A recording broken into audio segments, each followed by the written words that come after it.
The studio system manufactured perfection, every smile calculated, every appearance orchestrated. Behind the powder and lights, reality festered.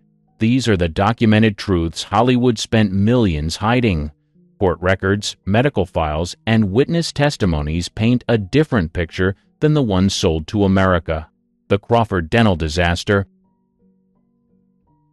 Joan Crawford's pursuit of perfection destroyed her mouth. The process started in the early 1930s when she decided her face needed more definition.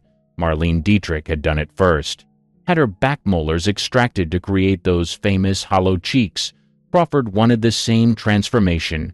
She found a dentist willing to perform the procedure. The extraction of her molars was just the beginning. Once the teeth were removed, her facial structure began shifting. Her remaining teeth, no longer supported properly, started spreading apart. Within months, gaps appeared between her front teeth. The studio was furious. Her smile was part of her market value. Emergency dental work followed. Dentists filled the gaps with dental cement, not a permanent solution, but a quick fix for filming. The cement had to be reapplied regularly. It would crack during meals, fall out during dialogue. Makeup artists kept emergency supplies on set. Between takes, they'd check her mouth, looking for missing pieces. The cement caused infections. Her gums swelled. Abscesses formed. The pain was constant. She couldn't eat solid food for weeks at a time. The studio doctors prescribed painkillers, lots of them. By 1935, she was taking morphine derivatives daily just to get through filming. The permanent solution made things worse. Dentists filed down her remaining teeth to nubs. They fitted caps over them. The process took weeks. The pain was excruciating. No modern anesthetics existed. Just cocaine derivatives rubbed on the gums. The nerves were exposed during filing. She later described it as torture that would make the Spanish Inquisition proud. The caps needed constant adjustment. They'd crack under pressure. She'd grind them in her sleep. By the 1940s, she was on her third full set. Each replacement meant more filing, more exposed nerves, more pain. The cycle never ended. Her makeup artist from the 1940s, William Tuttle, later revealed the extent of the cover-up. He'd spend an extra hour each morning working on her face. Not for beauty, but to hide the swelling. Her upper lip had permanently enlarged from chronic gum infections. They'd use special techniques to minimize it on camera. Specific angles that wouldn't emphasize the distortion. Multiple crew members from her films confirmed her breath was notorious. The combination of infection, decay, and constant dental work created an odor that no amount of mouthwash could mask. Leading men would hold their breath during kissing scenes. Some would position themselves strategically to avoid direct contact. By her 60s, the damage was catastrophic. She required major reconstructive surgery in 1971. The operation lasted 12 hours. She needed round-the-clock nursing care for weeks afterward. Her jaw had to be wired shut. She communicated through written notes.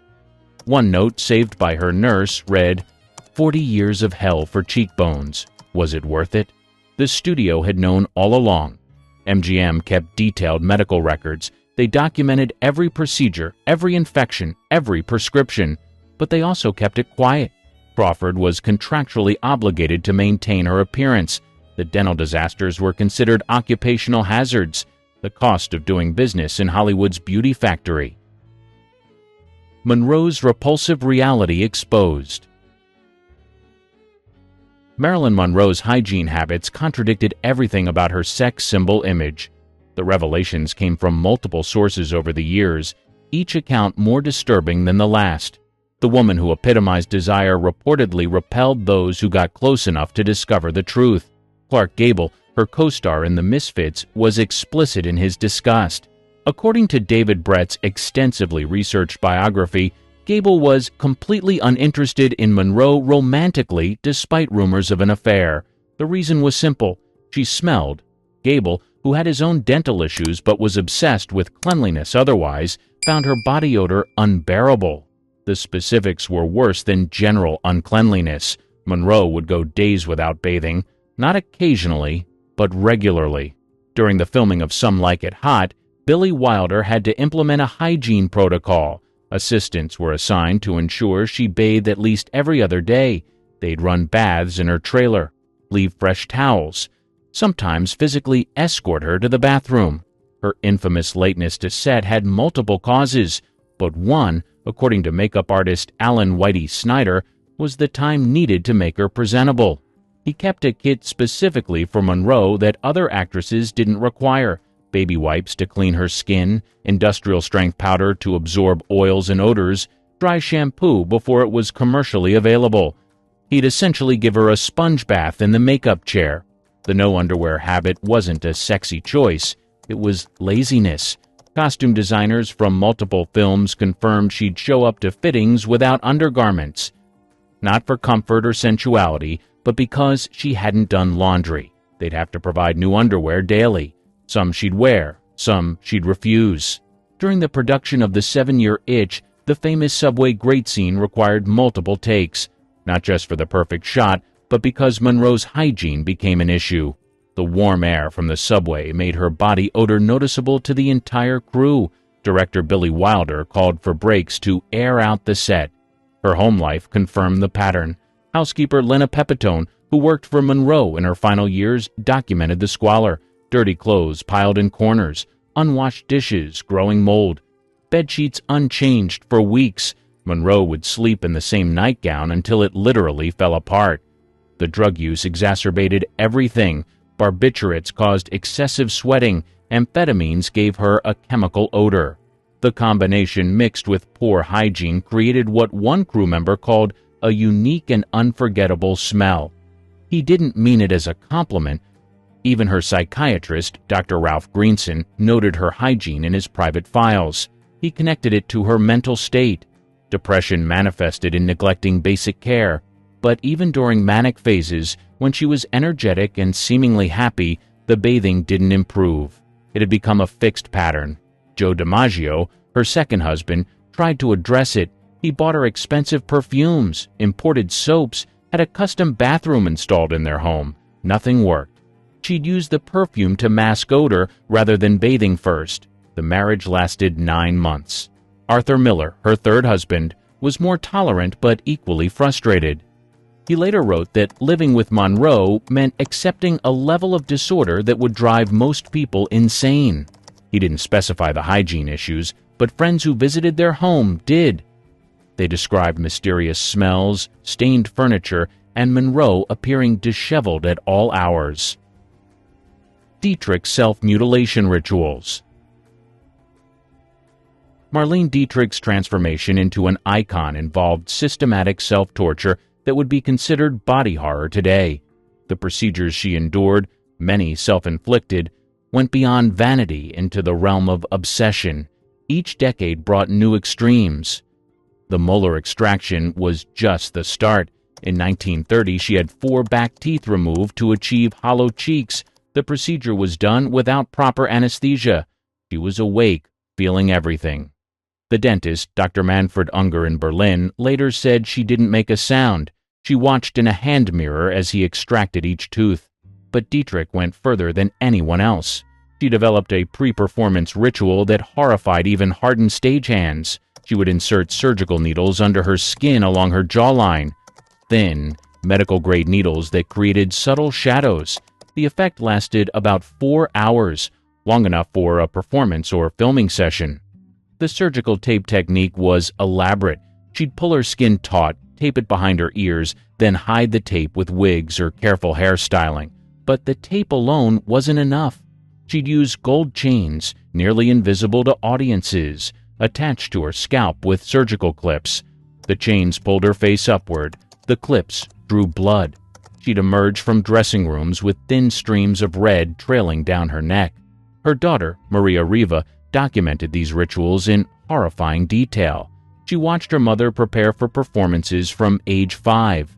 Dietrich would stand naked before a full-length mirror for hours, examining every flaw, pinching skin to test elasticity, marking areas for tape and chains with eyebrow pencil. The preparation took longer than the actual shows. The corsets she wore weren't standard undergarments. They were custom-made torture devices, reinforced with steel bones that compressed her waist from 26 inches to 18. She'd have assistants pull the laces until she could barely breathe. Then they'd sew her into them. She'd remain corseted for 12 to 15 hours. Eating was impossible. She survived on champagne and cigarette smoke. In 1937, she underwent one of the first facelifts performed in America. The surgeon, Dr. Joseph Roth, used a technique that involved separating the skin from underlying muscle. No proper anesthesia existed. She was given cocaine and morphine, but remained conscious. The surgery took 6 hours. She watched in a mirror they positioned above the operating table. The recovery was brutal. Her face swelled beyond recognition. Infection set in. The stitches pulled and tore. She refused to cancel performances. Instead, she had special masks made that covered everything but her eyes and mouth. She told audiences she'd been in a car accident. By the 1950s, the surgeries were constant. Annual facelifts. Monthly chemical peels that literally burned off layers of skin. Silicone injections before they were tested for safety. The silicone migrated, creating lumps under her skin. She'd have them surgically removed, then inject more. Her legs, famous for being insured for $1 million, were maintained through painful procedures. She'd have surface veins stripped to prevent visible lines. The procedure involved making small incisions and pulling veins out with hooks. She had it done without anesthesia because she didn't trust doctors to remove the right veins while she was unconscious. The psychological toll was evident to those close to her. She couldn't look at herself without the modifications. On days when the tape and chains weren't possible, she'd refuse to leave her bedroom. She'd eat in darkness to avoid seeing her reflection in silverware. Zsa Zsa's Empire of Lies. Zsa Zsa Gabor constructed her entire existence on deception.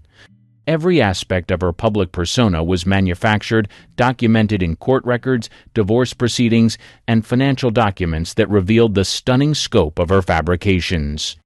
The age deception went beyond vanity. She created multiple birth certificates, had documents forged in Hungary claiming 1923, others in Turkey showing 1925. When she applied for American citizenship, she submitted papers claiming 1920. The real date, confirmed by Hungarian church records, was the 6th of February, 1917. She maintained these multiple identities for decades, using different ages for different purposes. Her first marriage to Burhan Belja, a Turkish diplomat, established the pattern. She claimed he was royalty. He wasn't. She said the marriage was arranged by European aristocrats. It was actually a calculated move for a diplomatic passport. The marriage certificate filed in Ankara listed her occupation as actress, though she'd never acted professionally. Her age on that document, 18. She was actually 20. The Conrad Hilton marriage was pure calculation. Court documents from their 1946 divorce revealed she'd researched his wealth before they met. She hired a private investigator to compile a dossier on his assets. She studied his first wife, copied her style, learned his preferences. The courtship was a performance. Hilton later testified she changed completely after the wedding. Like Jekyll and Hyde, he said under oath. Financial records subpoenaed during various lawsuits showed chronic deception. She claimed to own properties she was renting. Jewels she wore were often borrowed or fake. In 1984, court documents revealed she owed $397,000 to various creditors while claiming to be worth millions. She was selling signed photographs to pay utilities. Her accent was completely artificial. Recordings from her early years in America show perfect, barely accented English. By the 1950s, she developed the exaggerated Hungarian accent that became her trademark. Voice coaches confirmed she could turn it on and off at will. She kept notes reminding herself to maintain it during interviews. The famous cop-slapping incident of 1989 was calculated. She was broke, forgotten, desperate for attention. Police reports show she drove around Beverly Hills for hours before the incident, possibly looking for an opportunity. When Officer Paul Kramer stopped her, she had a camera crew following her by coincidence. The slap made her relevant again. She parlayed it into paid appearances, a book deal, merchandise. Her marriages were business arrangements documented in prenuptial agreements. She'd negotiate appearance fees, allowances, and divorce settlements before the weddings. Husband number 5, Joshua S. Cosden Jr. later revealed she had a written schedule of expected gifts: jewelry for each month, anniversary, furs for holidays, cars for birthdays. Noncompliance meant withheld affection, documented in his diary. Even her sister Eva exposed the deceptions. In a 1984 interview, Eva revealed Jaja had been married in Hungary before Burhan Belge, a teenage marriage to a local merchant that was annulled. Jaja had erased this husband from history, destroyed all documentation, but Eva had kept a wedding photograph. Taylor's perfume mask deterioration. Elizabeth Taylor's hygiene issues during her relationship with Richard Burton were documented by multiple crew members, makeup artists, and directors who worked with her during this tumultuous period. The contrast between her public glamour and private squalor was stark. During the Cleopatra production, the $44 million epic that nearly bankrupted Fox, Taylor's hygiene became a production issue. The Italian crew, accustomed to European standards of grooming, were shocked. Internal memos referenced difficulties with Miss Taylor's preparation time, code for getting her clean enough to film. Makeup artist Alberto De Rossi developed an entire protocol for Taylor's bad days. He kept a locked cabinet with supplies: dry shampoo, body powder, strong perfumes, breath sprays. He'd arrive hours early to assess her condition. If she hadn't bathed, he'd have assistants fill her trailer's tub with bubble bath, light candles, play music. They'd coax her like a child. The perfume usage was legendary. She'd apply entire bottles of expensive French perfume, not drops, bottles. The set would reek. Other actors would get headaches. Director Joseph Mankiewicz had to institute fresh air breaks between takes. Crew members would open stage doors, use industrial fans to clear the air. Richard Burton, despite being deeply in love with her, struggled with her hygiene during their fights. His diary, published posthumously, referenced Elizabethan squalor during their bad periods. He'd find her passed out in days-old clothes, surrounded by empty bottles, food containers, overflowing ashtrays. The smell, he wrote, was medieval. Fontaine's documented cruelty. Joan Fontaine and Olivia de Havilland's feud went beyond sibling rivalry into documented cruelty that lasted 8 decades. Court documents, letters, and witness testimonies reveal a level of hatred that shocked even cynical Hollywood veterans. The rivalry started in childhood, but the documentation began in Hollywood. Studio memos from RKO and Warner Brothers reference keeping the sisters apart, not just separate films, but separate lots. A 1942 memorandum explicitly states, Miss Fontaine is not to be informed of Miss de Havilland's schedule or whereabouts. When Fontaine won the Oscar for Suspicion in 1941, beating her sister, who was nominated for Hold Back the Dawn, the moment was captured on film. De Havilland's face showed pure rage. She refused to shake Fontaine's hand. The slight was deliberate, public, and permanently recorded. Fontaine later said it was the happiest moment of her life, not winning, but seeing her sister's face. The sabotage was systematic. Fontaine discovered de Havilland had been calling her husbands, all 4 of them. Phone records subpoenaed during Fontaine's second divorce showed multiple calls from de Havilland to William Dozier. The conversations, according to Dozier's testimony, involved de Havilland sharing concerns about Fontaine's mental state and maternal fitness. Letters between the sisters preserved in Fontaine's estate show the depth of animosity. One from 1948 reads, "I hope you die in that big house, alone, forgotten, knowing I outlived you." Another from 1975, "Mother loved me more. She told me before she died, you were the mistake." Their mother's death created new battlefield. They fought over the funeral, the will, the burial. Fontaine wanted cremation and scattering at sea. De Havilland wanted a traditional burial. They compromised on nothing. 2 services were held. 2 different obituaries were submitted to newspapers. Even in death, their mother was divided between them. Garland Studios sanctioned destruction. MGM's systematic destruction of Judy Garland began when she was 10 years old and continued until it killed her at 47. Studio records, pharmacy logs, and medical files document a calculated program of chemical dependency that the studio created and maintained. The diet pills started in 1935. Garland was deemed too chubby for film. Dr. Marcus Rabwin, MGM's physician, prescribed Benzedrine and amphetamine. Dose, 20 milligram daily. By 1936, it was 40 milligram. By 1937, 80 milligram. A 10-year-old child was taking doses that would wire an adult for days. The sleeping pills followed necessarily. The amphetamines made sleep impossible. Dr. Rabwin prescribed Seconal. When that stopped working, Nembutal was added. Then chloral hydrate. By age 14, Garland was taking a pharmaceutical cocktail that would be illegal today. During the Wizard of Oz production in 1938-39, the regimen intensified. Call sheets show 18-hour days. Pharmacy records show corresponding increases in medication.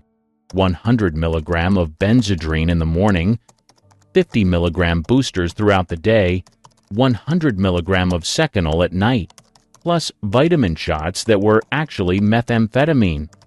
The physical toll was documented in production reports. Miss Garland required medical attention, appears repeatedly, collapse on set, vomiting between takes, tremors that required retakes. The studio's solution was always more medication. Dr. Rabwin's notes show he prescribed over 40,000 pills to Garland between 1935 and 1945. Her weight fluctuations were extreme and documented in wardrobe records. Size 2 to size 14-inch, 6 months. Back to size 4-inch, 3 months. Each shift required new costumes, new pills, new side effects. The studio charged her for the costume changes, adding financial pressure to physical destruction. The dental decay from dry mouth, a side effect of amphetamines, was severe. By 25, she'd lost 12 teeth. The studio dentist records show repeated infections, abscesses, emergency extractions, all traced to medication side effects, all ignored in favor of maintaining her work schedule. Her skin showed the damage. Makeup tests from different films show progressive deterioration, acne from amphetamines, premature aging from malnutrition, broken capillaries from vomiting. The makeup department developed special techniques to hide drug-related skin damage. They called it the Garland treatment. When she tried to quit, the studio intervened. In 1947, she checked herself into a sanitarium. MGM executives arrived with lawyers. She was contractually obligated to work. They checked her out against medical advice. Within a week, she was back on pills, back on set. The final years at MGM were documented in disturbing detail. Security reports described finding her unconscious in her dressing room. Cleaning staff reported vomit, blood, empty pill bottles. The studio's response was consistent: clean up, cover up, keep filming. Her autopsy revealed the full extent: liver damage from barbiturates, heart damage from amphetamines, kidney damage from chronic dehydration, lung damage from chain smoking to suppress appetite. Every organ showed trauma. The coroner noted it was remarkable she lived as long as she did. Hollywood sold them as heroes, but while they smiled for the camera, they were cheating their spouses, bullying co-stars, and ruining careers. These aren't the actors you think they are, and their secrets were buried for decades. Fred Astaire's perfectionist tantrums. He was known for elegance. In Top Hat, 1935, he danced across the screen like he was floating. But off-camera, the mood was far from graceful. During rehearsals, Astaire often lost his temper. He demanded total control, right down to the smallest step. According to Ginger Rogers' 1991 memoir, he yelled at her during dance run-throughs when she didn't match his timing. Even a half-second delay set him off. She wrote, "Fred knew exactly what he wanted, and if you missed it, you heard about it." The crew didn't get off easy either. Rumored notes from 1935 show repeated complaints from production staff. One assistant cameraman reported Astaire screaming over a light being half an inch off mark. Another noted a day of reshoots caused by his insistence that Rogers wasn't sharp enough on a single spin. Behind his calm image, Astaire was relentless. He would rehearse one number for days, sometimes to the point of exhaustion. According to RKO's production logs, the Top Hat shoot ran over budget because of his last-minute changes and retakes. The studio paid up. They knew his name meant big box office, but the team behind the scenes suffered in silence. What made it worse was how fans saw him. The public believed he was kind, soft-spoken, and charming. He played those roles well on and off screen. Reporters who visited the set only saw the polished man, not the one who shouted during takes or called out Rogers in front of the crew. In truth, Astaire wasn't just demanding. He could be cruel when things weren't perfect. His tantrums didn't involve fists, but they left lasting damage. Rogers once said the tension made her dread rehearsal days. She wasn't the only one. Several dancers refused to work with him again after Top Hat rapped. Fred Astaire fooled the world into thinking he was a gentleman. Behind the charm was a perfectionist with no patience for flaws. Greta Garbo's crew disdain. She built her fame on mystery. In Camille, 1936, she played a doomed lover with quiet elegance. Off-camera, that cold silence wasn't just for show. According to MGM production memos, Garbo refused to speak to most crew members on set. She demanded silence during setup, avoided eye contact, and often stood with her back to others until filming began. One lighting technician noted, "She acted like we didn't exist." Crew interviews cited in the 1995 biography, Garbo described her as distant to the point of rudeness. She didn't just want privacy, she demanded isolation. Whispers circulated that her contract included a clause requiring an enclosed tent for resting between takes, even during short pauses. Inside, no one was allowed to speak unless summoned. A wardrobe assistant once broke the rule to ask a costume question and was immediately reassigned to another department. Even directors struggled. George Cukor, who worked with her briefly, said Garbo made collaboration nearly impossible. She wouldn't speak unless it was absolutely necessary, he told biographers. And when she did, it was in the shortest words possible. To the audience, her silence added to her allure. Fans called her soulful and deep, interpreting her quiet as wisdom. But to the people who worked around her, it felt more like contempt. Stagehands began calling her the icebox behind her back. Garbo's fame let her get away with it. MGM promoted her as mysterious and noble. Her attitude was reframed as method acting or emotional preparation, but the crew knew better. Many said working on Camille was one of the coldest experiences of their careers, literally and emotionally. She didn't yell or insult, she just acted like people weren't there. And in Hollywood, where teamwork keeps the camera rolling, that kind of behavior hits hard. The public saw a woman of depth and grace. The crew saw someone who didn't care they were there. Gary Cooper's affair cover-up.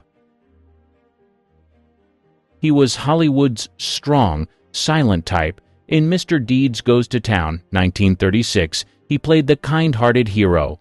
Fans saw him as a model of loyalty and morals. But behind the scenes, the truth was harder to stomach. While married to Veronica Balfe, Gary Cooper began an affair with actress Patricia Neal during the filming of The Fountainhead in 1948-49. According to Neal's 1988 memoir, the relationship was intense and long-lasting, despite a nearly 25-year age gap and Cooper's refusal to leave his wife. In private letters in her book, Neal wrote that Cooper pursued her relentlessly and convinced her their love was real. Meanwhile, Paramount quietly kept the press away. Neal described being told by studio executives to keep her mouth shut, while Cooper's publicist spun stories about his happy home life. According to Neal, he refused to acknowledge their relationship once press rumors began. "He let me take all the blame," she wrote. She nearly collapsed from stress during the Fountainhead shoot, and studio doctors attributed it to romantic strain. His wife found out. Instead of a divorce, she temporarily left Los Angeles. Paramount feared a scandal and stepped in to negotiate a quiet reconciliation. Neal later revealed she felt discarded and used. Cooper moved on publicly like nothing had happened. Meanwhile, Cooper kept playing moral, upright characters. the same ones who would have judged him in real life. Fans never suspected a thing. The studio paid off reporters, buried letters, and rerouted gossip. Even when whispers reached the public, most believed Cooper's team. He was just too honest-looking to be doubted. The truth stayed hidden for decades. Neil only spoke up in the 82nd, long after Cooper's death. By then, his image was locked in place, America's sweetheart cowboy. No one wanted to picture him as a liar. But the record's clear. Cooper betrayed his wife, manipulated a younger woman, and let the studios cover for him. His reputation was spotless. The truth was anything but. Fans loved the man on screen. They never saw the one behind the camera. Marlene Dietrich's manipulative romances.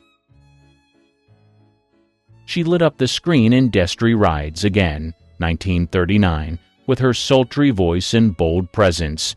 Audiences saw passion, but for her lovers, passion came with a price.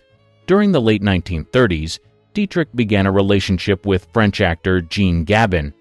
While it started with real affection, Gabin's private letters, later quoted in the 2001 biography Marlene Dietrich, revealed a darker pattern. He claimed she used emotional tactics to keep control. "I was in love," he wrote, "but I was also a pawn." Dietrich had a long history of using relationships to gain favor. She built powerful connections with directors, producers, and actors across the U.S. and Europe. Biographers confirm she often pressured partners to recommend her for roles or sway casting decisions in her favor. In Gabin's case, she insisted he speak to studios about pairing them in future films. When he hesitated, she threatened to end things. One producer later suggested she leveraged her connections to push for script changes. Crew members noted she could be cold and commanding one day, then warm and agreeable the next, especially after studio meetings that seemed to go her way.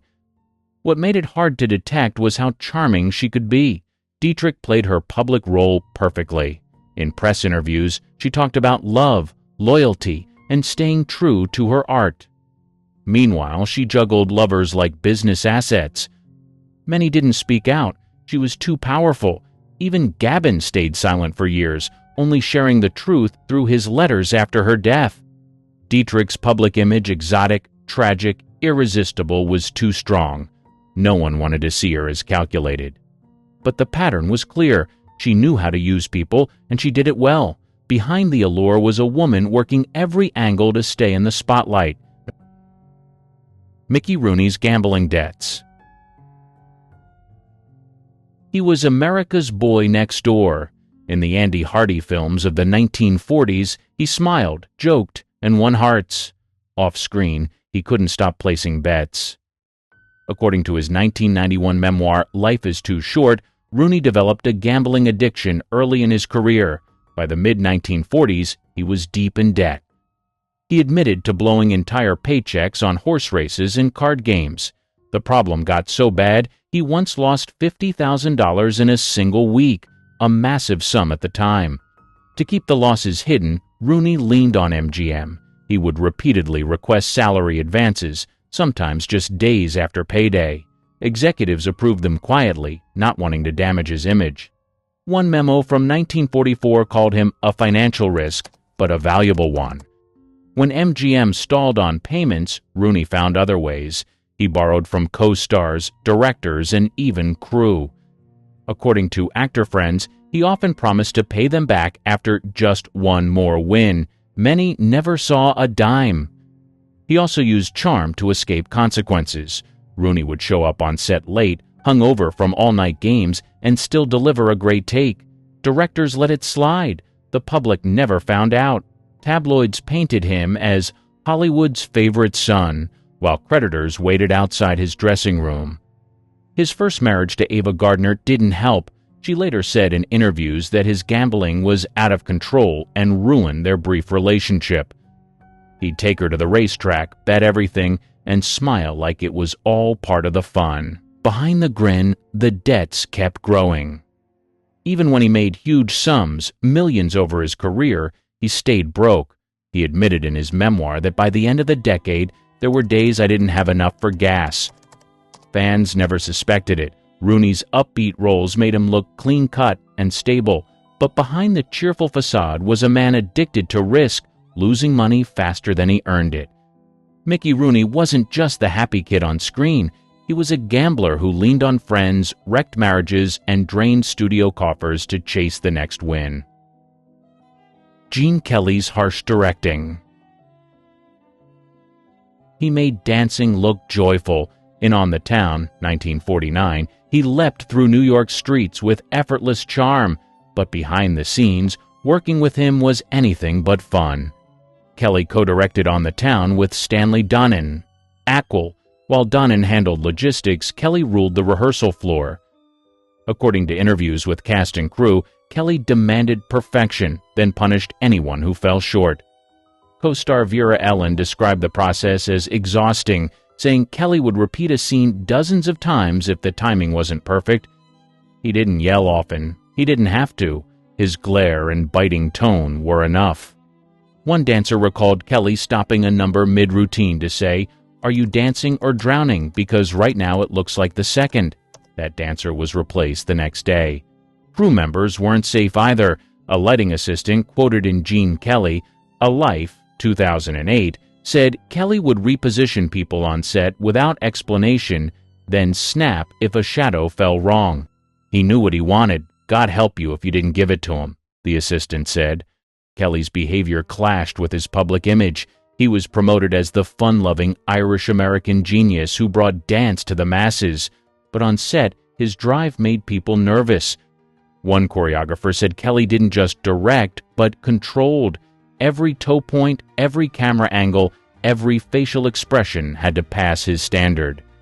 It didn't stop with On the Town. Years later, Donen said in interviews that their partnership fell apart because Kelly couldn't share credit. The tension between them was obvious by the end of production, but the studio hid it behind upbeat press interviews. Fans never saw the pressure. Kelly's energy masked the stress he put on others. To the public, he was spontaneous and sunny. To those on set, he was demanding and cold when the cameras weren't rolling. Gene Kelly danced with joy on screen, but behind it, he cracked the whip. The man who made millions smile often left his coworkers drained, anxious, and desperate for the day to end. Claudette Colbert's salary blackmail. In The Palm Beach Story, 1942, she played witty and warm with flawless timing. But off-screen, her charm had a price tag, and she made sure studios paid it. During World War II, most stars accepted modest salaries due to wartime cutbacks. Colbert didn't. According to Claudette Colbert, 1998 biography, she threatened to walk off the Palm Beach Story set unless Paramount paid her a last-minute raise, double what was originally agreed. The studio caved. They couldn't afford delays with other wartime restrictions in place. This wasn't a one-time move. Studio memos show she made similar demands on multiple films during the early 1940s. Her tactic was always the same: refuse to show up unless paid more. She'd wait until filming was about to start, knowing the studio had no time to recast.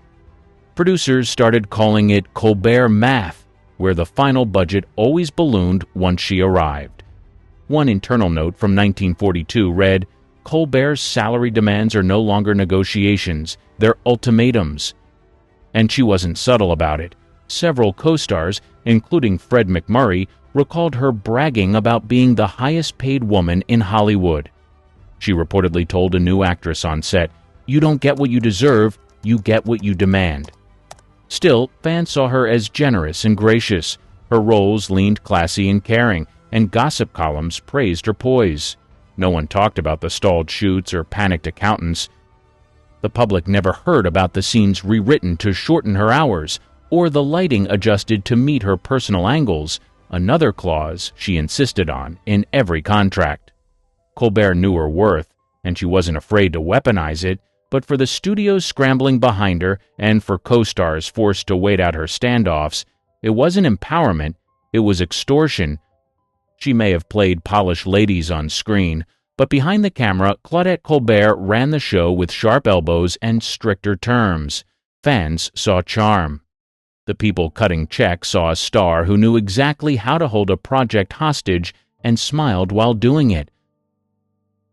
James Stewart's racial slurs. He was the everyman of Hollywood. In It's a Wonderful Life, 1946, he embodied kindness, honesty, and decency. But in private, his words told a different story. During the 1940s, Stewart built a reputation as a quiet patriot. He served in World War II and returned to a hero's welcome. Studios leaned into that image, casting him as the moral center in film after film. But behind the curtain, colleagues heard something much colder. In her 1981 memoir, Lena Horne wrote that Stewart referred to her and other black performers using racial slurs during off-camera conversations. He wasn't loud about it, but he didn't hide it either.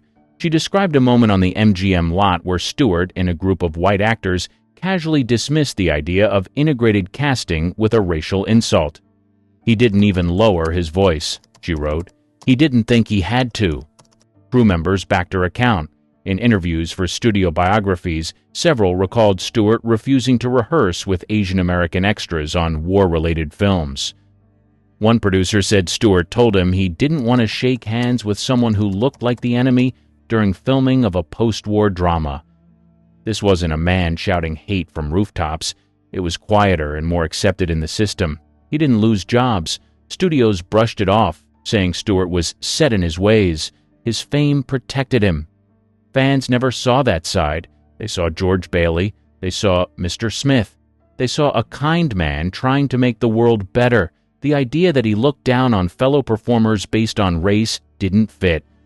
So it was ignored. Even decades later, biographers approached the topic gently. Some labeled it generational bias. Others called it period-appropriate language. But those who worked with him remembered it differently. They remembered the slurs, the distancing, the quiet contempt. James Stewart's image as America's good guy wasn't just strong, but sacred. But for performers of color, that image came with pain. Fans loved him for his decency. But behind closed doors, he chose cruelty in plain speech, and no one dared call him on it. Veronica Lake's drunken disruptions. She became a wartime icon with her signature peekaboo hair and cool, sultry voice. In Sullivan's Travels, 1941, she came across as smooth and unbothered. But by 1943, her off-screen life was unraveling fast, and it showed up on set. During production of The Glass Key, Lake's drinking became a problem. According to Veronica, her 1971 memoir, she often showed up late or not at all. When she did arrive, she was sometimes too intoxicated to get through scenes. Co-stars reported her slurring lines or forgetting them completely. One scene had to be reshot 4 times because she couldn't stop giggling between takes. Studio records from Paramount confirm her behavior caused major delays. In a 1943 memo, one executive called her a walking liability and warned that her drinking was putting the entire production behind schedule. Crew logs note entire shoot days lost while waiting for her to sober up. It wasn't just timing. Lake became combative. She argued with camera operators, snapped at wardrobe staff, and once threw a prop across the set when a costume adjustment took too long. According to longtime crew members, she regularly clashed with co-star Alan Ladd, who refused to speak to her off-camera by the end of filming. Despite all this, Paramount stuck with her for a while. Her image still sold tickets. Posters showed her as the mysterious blonde, but the woman arriving each morning was tired, angry, and drunk. Lake admitted later that fame had come too fast. She said the pressure and personal losses, including the death of her infant daughter, led her to self-medicate. But at the time, no one cared about her pain. They just wanted her to hit her marks. The public stayed in the dark. Gossip columns hinted at on-set troubles, but fans dismissed them. Lake's screen persona was too icy, too perfect, to imagine her stumbling into work with a flask in her purse. Veronica Lake's beauty and mystery made her a star, but her drinking made her unpredictable. The woman audiences adored couldn't hold it together when the cameras stopped rolling and eventually the studio stopped calling. John Wayne's political intolerance. He stood tall as America's favorite cowboy. In The Searchers, 1956, he played the rugged hero with a strong moral compass. Off-screen, he led a quieter campaign, one that ruined careers. During the 1950s, Hollywood was swept up in Cold War panic.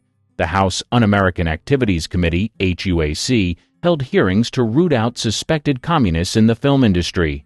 Wayne didn't just support the movement, but took part in it. According to John Wayne, American 1995 biography, he provided names of actors and writers he believed had un-American leanings, pushing studios to blacklist them. Unlike others who stayed quiet, Wayne was proud of his stance. In 1952, as president of the Motion Picture Alliance for the Preservation of American Ideals, he helped guide Hollywood's cooperation with HUAC. He once said publicly, "I don't feel we did wrong in naming names." He believed the industry needed cleansing, and he took it personally. Writers like Carl Foreman, who penned High Noon, found themselves on the outs after refusing to name names. Foreman never worked in Hollywood again. Wayne called the film un-American and tried to block its release. Behind the scenes, he pressured studio executives to avoid hiring anyone who pushed back against HUAC. Memos from that time show Wayne's direct involvement in meetings where hiring decisions were made based on political loyalty, not talent. Colleagues steered clear of him, not out of fear of violence, but fear of fallout. Writers who disagreed with his politics found themselves shut out. Names disappeared from call sheets. Careers stalled. And through it all, Wayne kept riding tall on screen as the symbol of American virtue. The public didn't question it. To them, Wayne was a straight shooter, honest, brave, and loyal. No one wanted to believe he was behind blacklists and loyalty tests. The cowboy hat fit too well. Even years later, when the damage was clear, Wayne never apologized. In interviews, he defended everything. He said those he helped blacklist got what they deserved. John Wayne didn't fire the guns, but he helped aim them. His charm, strength, and iconic roles masked a rigid intolerance. Fans saw a hero fighting for justice, but in real life, he targeted colleagues and ended careers, all in the name of patriotism. The winner is Gig Young. They weren't just stars, they were predators, bullies, and liars. Hollywood told you to love them. History shows you why you shouldn't have. William Desmond Taylor murder scandal. On the morning of the 2nd of February, 1922, Hollywood woke up to its first true crime sensation. William Desmond Taylor, a respected director and actor, was found dead in his Los Angeles bungalow. A single gunshot ended his life. But what the police uncovered in the hours and days after his death shocked both the public and the studio system that had built him up. Taylor wasn't the wholesome figure Paramount promoted. Investigators discovered a hidden life filled with secret affairs, strange relationships, and links to drugs. Actresses like Mabel Normand and Mary Miles Minter were suddenly dragged into headlines. Normand admitted Taylor supplied her with drugs during Prohibition, while Minter's teenage love letters to Taylor became front-page scandal. For a nation still adjusting to Hollywood's growing influence, this was gasoline on a fire. The crime scene itself raised questions. Neighbors heard shots, but police bungled evidence. Crowds of curious onlookers trampled through Taylor's apartment before detectives could secure it. Studio executives desperate to protect Paramount's image were rumored to have arrived ahead of police, removing documents that might further damage reputations. Whether true or not, the idea that Hollywood covered up evidence cemented public distrust. The suspects were many: a jilted lover, a jealous mother, a drug dealer, even actors inside Taylor's circle. Each theory made for better headlines than the last. Newspapers printed every rumor, from whispers of blackmail to tales of hidden homosexuality. None of it led to a conviction. The case quickly turned from a criminal investigation into a tabloid circus. For years, reporters chased down leads, but the trail went cold. By the 1930s, the Taylor case was filed away as unsolved, but its damage was already done. The scandal exposed the gap between Hollywood's family-friendly image and its very real dark underbelly. It also helped fuel the rise of industry cleanup campaigns, including the Motion Picture Production Code. Wallace Beery's violent reputation. He was one of MGM's most bankable stars in the 1930s. Audiences loved him as the rough-edged clown with a heart of gold. He won an Academy Award for The Champ and became a fixture in family-friendly hits. But behind the screen, Beery was nothing like the lovable oaf he played. Stories from co-stars, assistants, and even family members paint him as a cruel man with a violent streak. Fellow actors called him a bully who tormented colleagues and used his size to intimidate anyone who got in his way. Mickey Rooney, who worked with Beery as a child, recalled being treated harshly by him. Actress Jackie Cooper admitted Beery made his childhood on set miserable. The public never saw it, but insiders knew Beery was toxic. The most notorious story tied to his name is the 1937 death of comedian Ted Healy, founder of the Three Stooges. On the night Healy died, reports surfaced that he was beaten badly outside a Hollywood nightclub. Beery's name appeared in rumors as one of the attackers, along with two other men. The beating left Healy with serious injuries, and he died soon after. The case was muddied by confusion and cover-up. MGM had enormous influence in Los Angeles at the time. Police downplayed the beating and later listed Healy's cause of death as kidney failure, ignoring witness statements that he'd been assaulted. Beery conveniently left the country right after the incident, taking what was described as a sudden vacation to Europe. Many historians believe the studio sent him abroad to keep him away from questioning. No charges were ever filed, and the incident faded from official record. But the whispers never stopped. Biographers and Hollywood historians continue to point to Beery's reputation for violence as evidence that the studio system buried the truth. Even away from that scandal, Beery's personal life was full of ugly behavior. He divorced actress Gloria Swanson after a short and bitter marriage. Swanson later accused him of cruelty and even abuse. Others described him as cheap, selfish, and nearly impossible to work with. On screen, Beery played the underdog the audience rooted for. Off-screen, he was feared and despised. Lionel Atwill's scandalous arrest. By the early 1940s, Lionel Atwill was a familiar face in horror films. Audiences knew him from Son of Frankenstein and The Vampire Bat, where he played menacing doctors and scheming villains. Off-camera, though, his private life would soon prove stranger and far more destructive than anything Universal could put on screen. In 1941, police began investigating reports of wild parties held at Atwill's Los Angeles mansion. The rumors went far beyond ordinary Hollywood nightlife.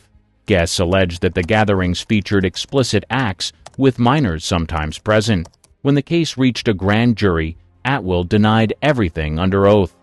That denial turned out to be the biggest mistake of his career. By 1942, prosecutors indicted him for perjury, charging that he lied about the details of those parties. Court documents show Atwill was accused of covering up what happened inside his home to protect both himself and others in the industry. The press jumped on the story, painting him as a sinister figure who blurred the line between his creepy screen persona and real life. The fallout was brutal. Studios quickly distanced themselves from him, and his once promising career collapsed overnight. Although Atwill avoided prison time, he was convicted and fined rather than jailed. The damage was permanent. Universal Pictures, which had made him a horror staple, cut ties with him.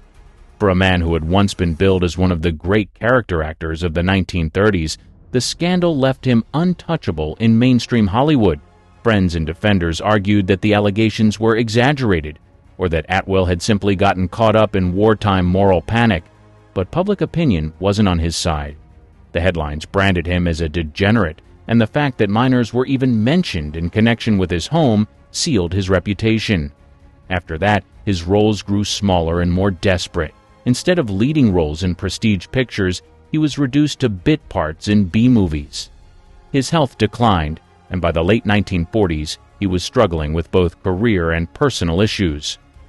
He died of lung cancer in 1946, remembered less for his acting than for the scandal that had destroyed him. Gig Young's deadly breakdown. The Academy loves a good comeback story, and Gig Young seemed to be one of them. In 1970, he won an Oscar for They Shoot Horses, Don't They?, playing a cynical MC who drives contestants to collapse in a brutal dance marathon. The irony wasn't lost on Hollywood when his own life spiraled into something just as destructive. Young's career had always carried warning signs. He battled alcoholism for decades, losing jobs because he showed up too drunk to perform. Co-stars recalled him as charming one moment and impossible the next. His marriages, 5 in total, were filled with chaos, infidelity, and violent arguments. Studios tolerated it while he was bankable, but his reputation made him harder to hire as the years passed.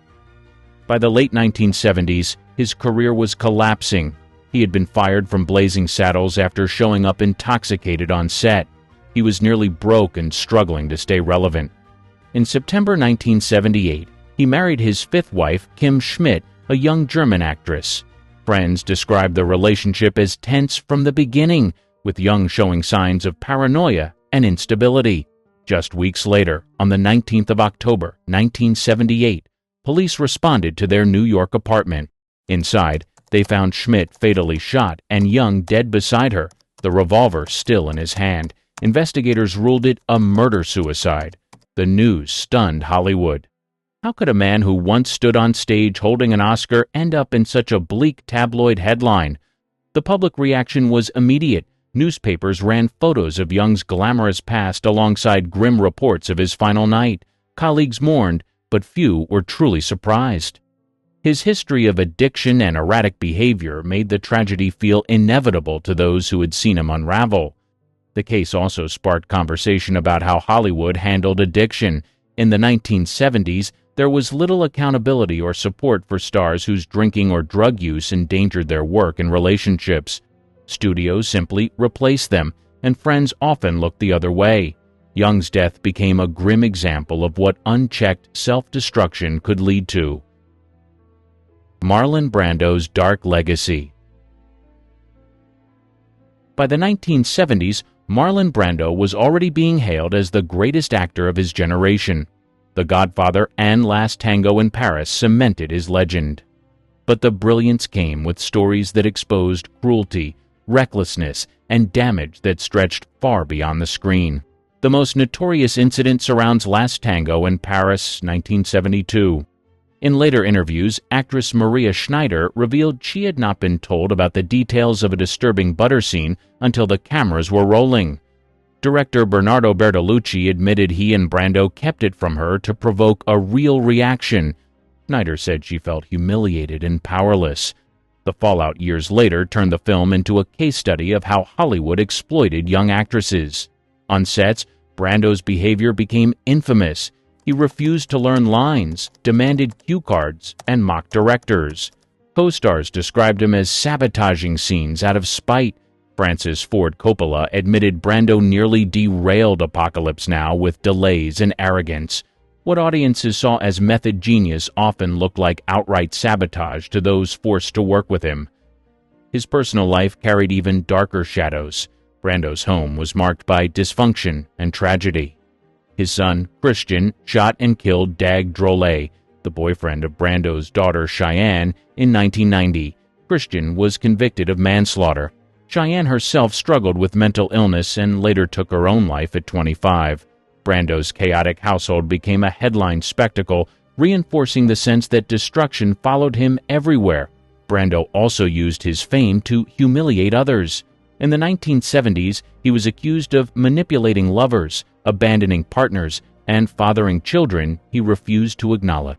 Accounts from family members describe a man who thrived on control but left lasting scars on those closest to him. Even in later years, when he retreated from acting, Brando continued to stir controversy with lawsuits, public feuds, and erratic interviews. His reputation as a pioneer of modern acting couldn't erase the trail of hurt he left behind. Michael Landon's abusive image. Television audiences in the 1970s and 82nd adored Michael Landon. As Charles Ingalls on Little House on the Prairie and later as the gentle angel in Highway to Heaven, He became America's symbol of kindness and family values, but people who worked with him told a very different story. Melissa Gilbert, who played his daughter on Little House, described Landon as controlling and manipulative.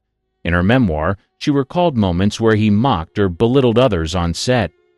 While he played the role of a saintly father on television, cast members often said the environment behind the scenes was tense, with Landon making sure he always had the upper hand.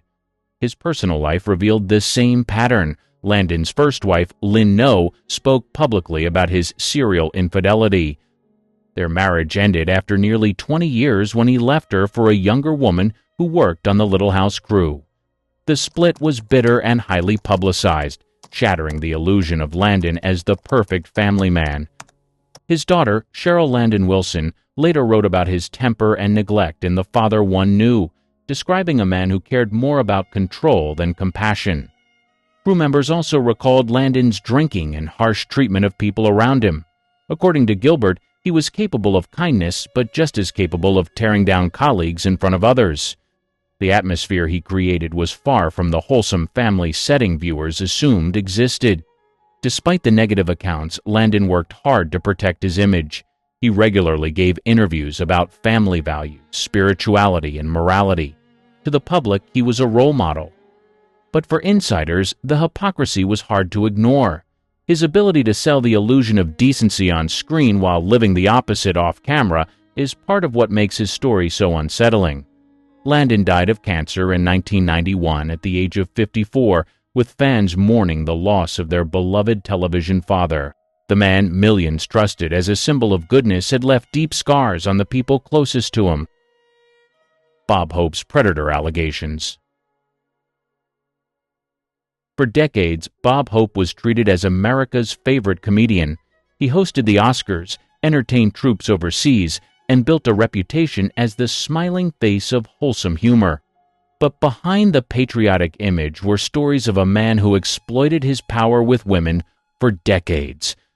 Hope's reputation as a womanizer was no secret. Biographers described a long list of affairs, many with women who worked under him on tours or productions. Richard Zoglin's 2014 book, Hope, Entertainer of the Century, detailed accounts of harassment, coercion, and manipulation that stretched from the 1940s through the 1980s. Women who crossed paths with him on USO tours later spoke of encounters where Hope pressured them into intimacy, framing it as the price of staying in his good graces. At NBC, where he ruled television variety specials, assistants recalled the work environment as dominated by his advances. The power imbalance was clear. Resisting Hope's attention often meant losing opportunities. Actresses and entertainers who depended on his shows for exposure had little leverage to push back. Hope's public persona only made the contrast sharper. On stage, he cracked jokes about family life and loyalty. In interviews, he leaned heavily on his image as a patriotic entertainer.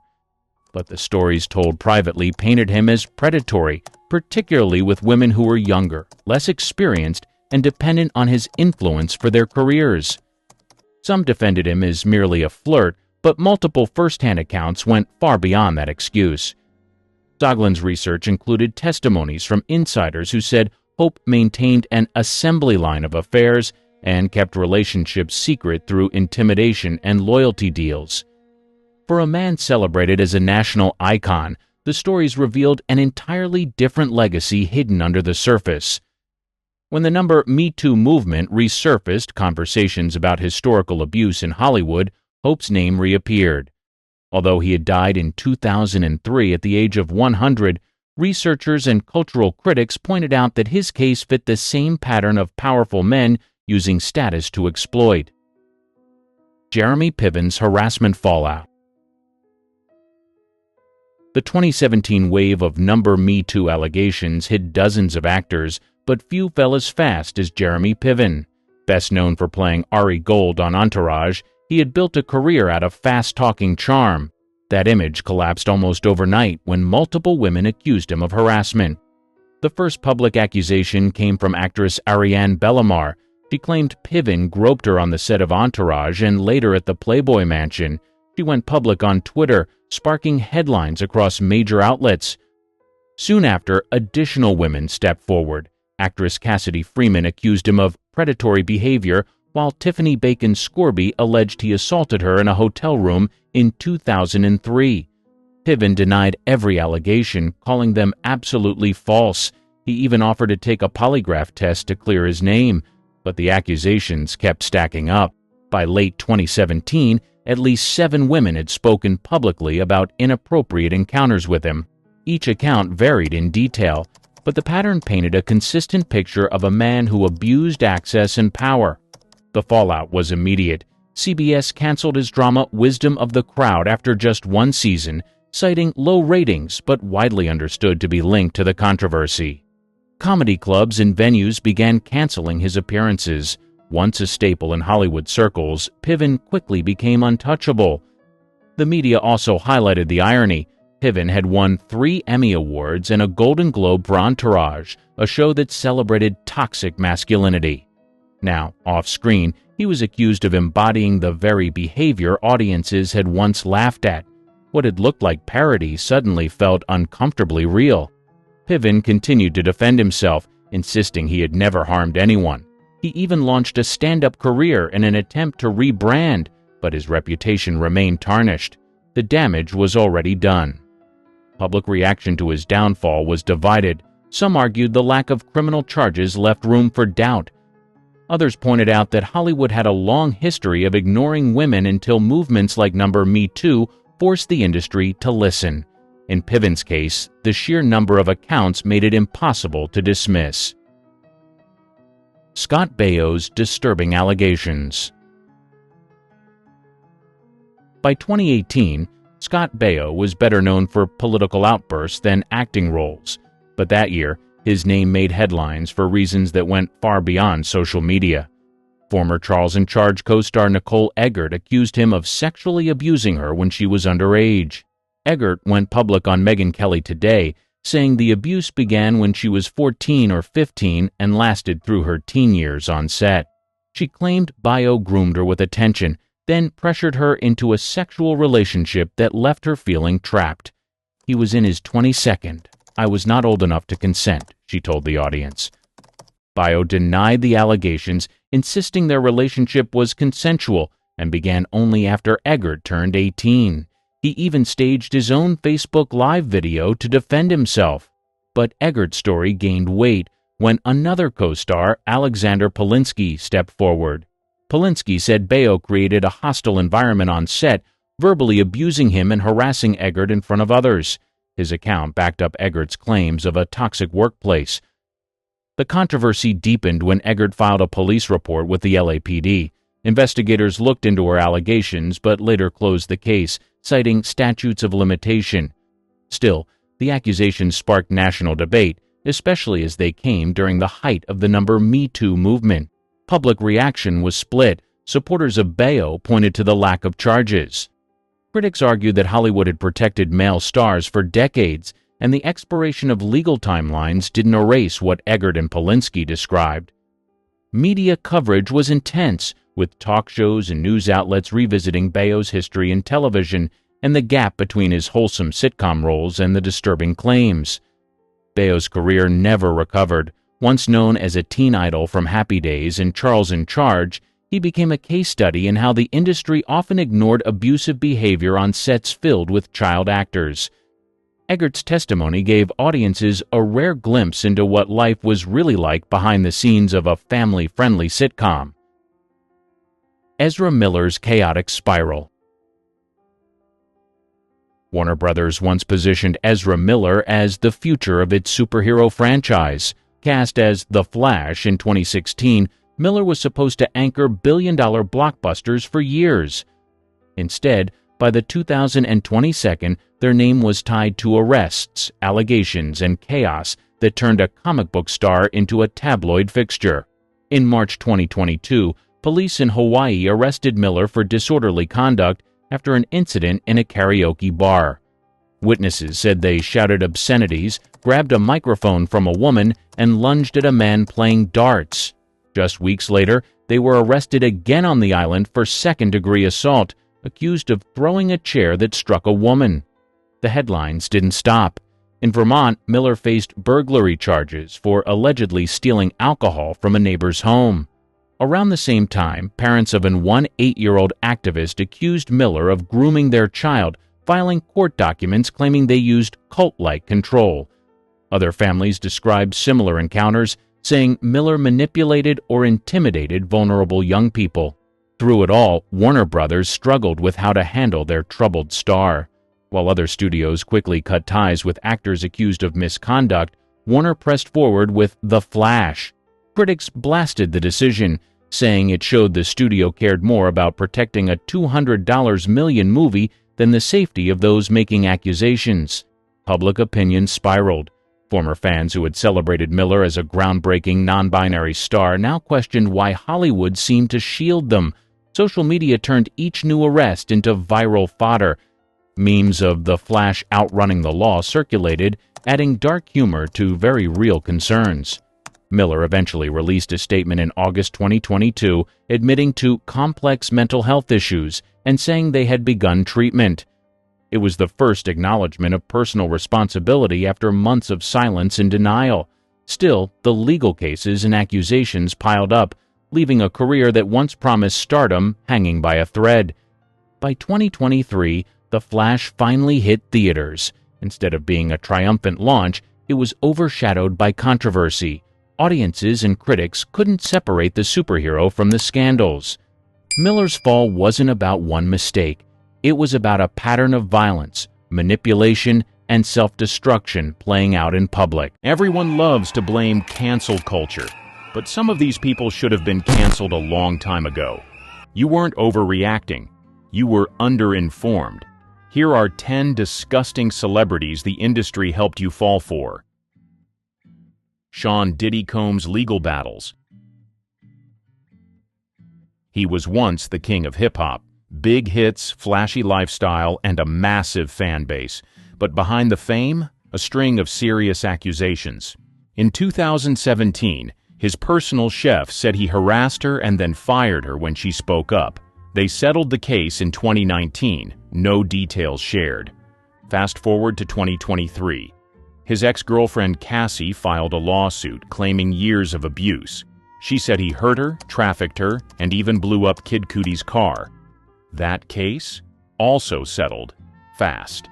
Then came the bombshell.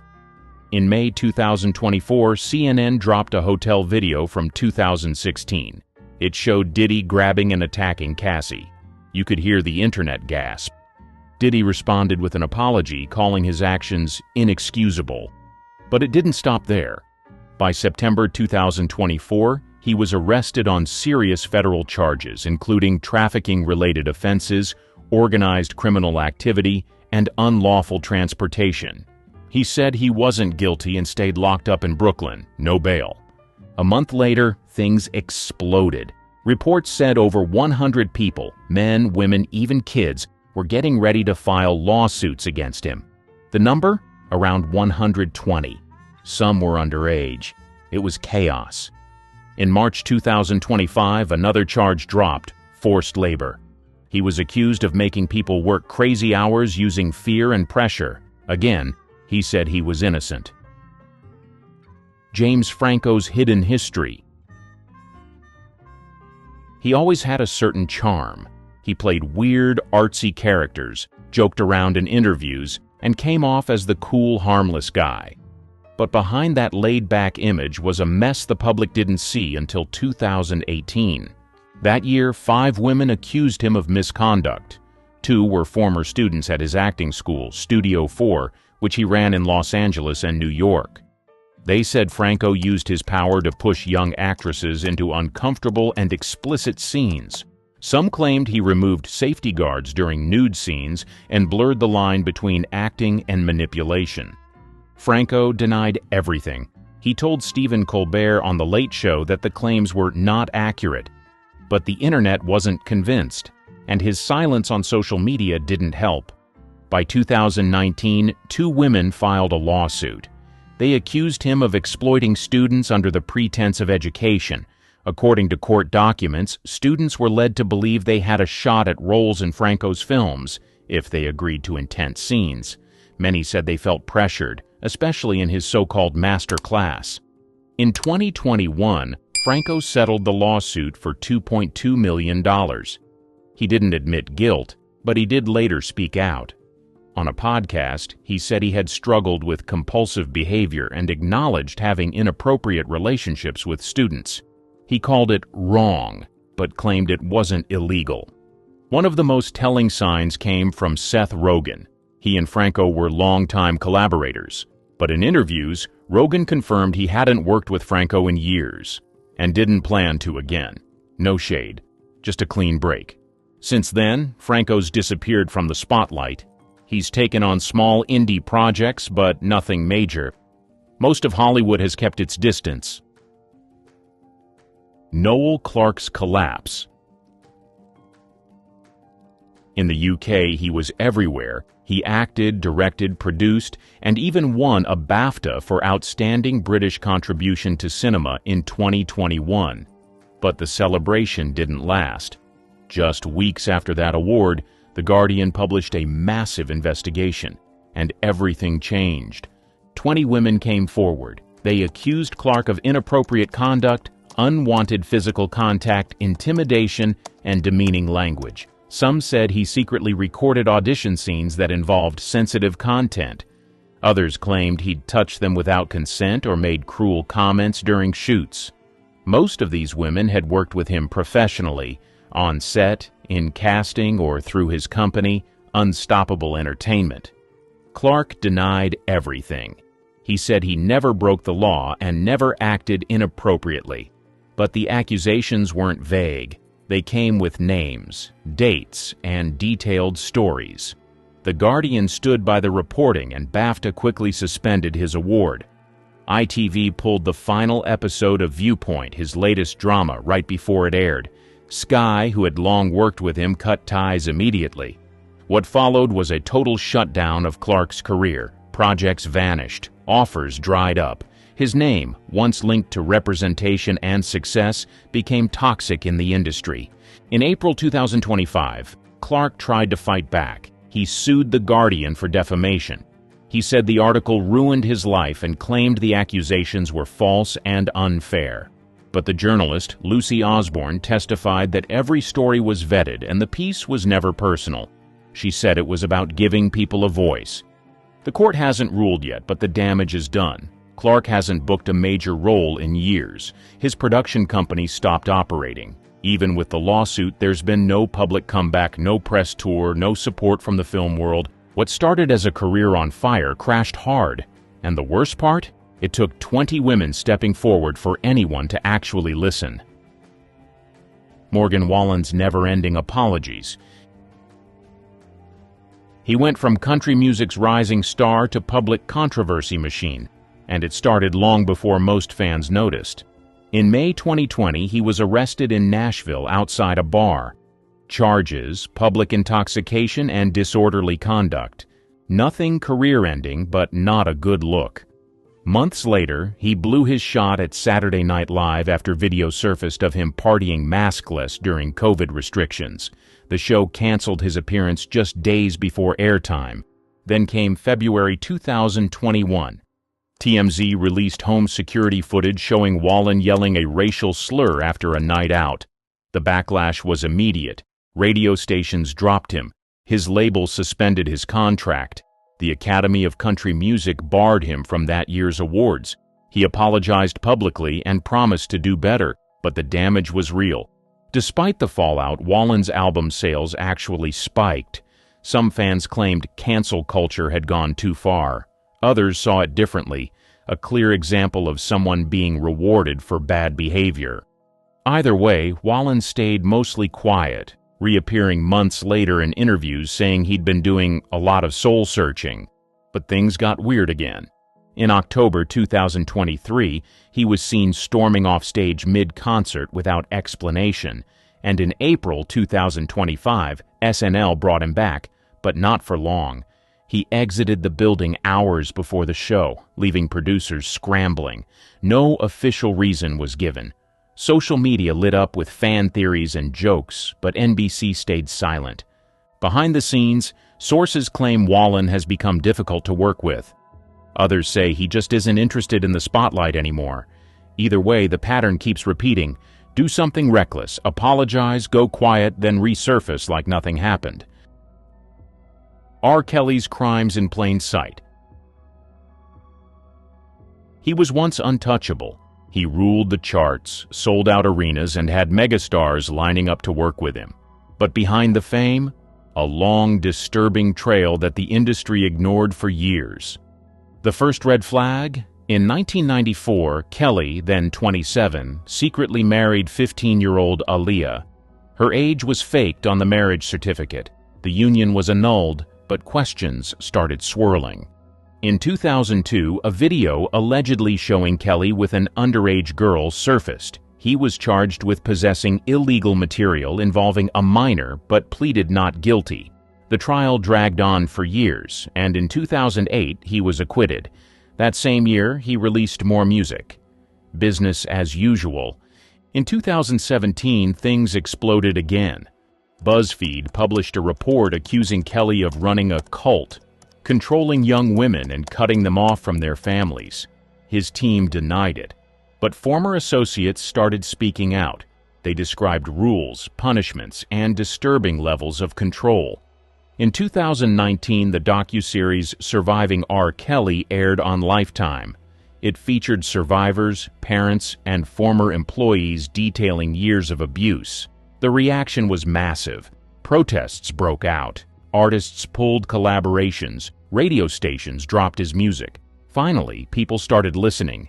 That same year, Kelly was arrested on multiple federal charges, including organized criminal activity and trafficking-related offenses. The details were chilling: coercion, intimidation, underage victims, and years of cover-ups. In 2021, he was convicted on all counts in New York. In 2022, he was sentenced to 30 years in prison. A separate Chicago trial in 2023 led to another 20-year sentence, 19 of which would be served at the same time. He's locked up for decades. Chris Brown's pattern of violence. His reputation never fully recovered after 2009, and that's because the problems didn't stop there.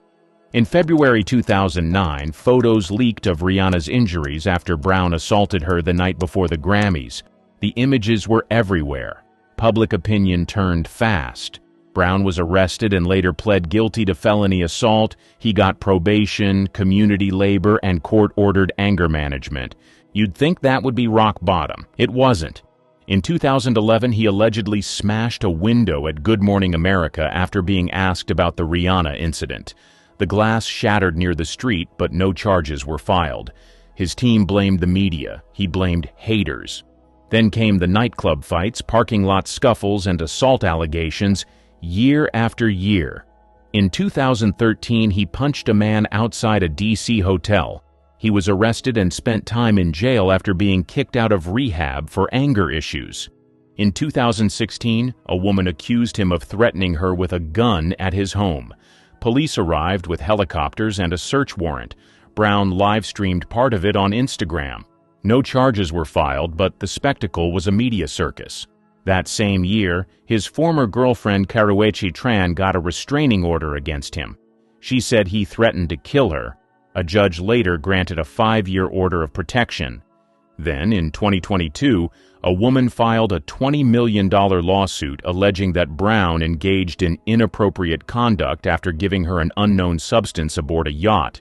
His team denied everything, and the case was later dropped, but the headlines kept piling up. One ongoing case involves fans claiming they were assaulted during a concert. Another woman says she was injured by Brown's security team outside a venue. Kevin Spacey's House of Cards collapsed fast.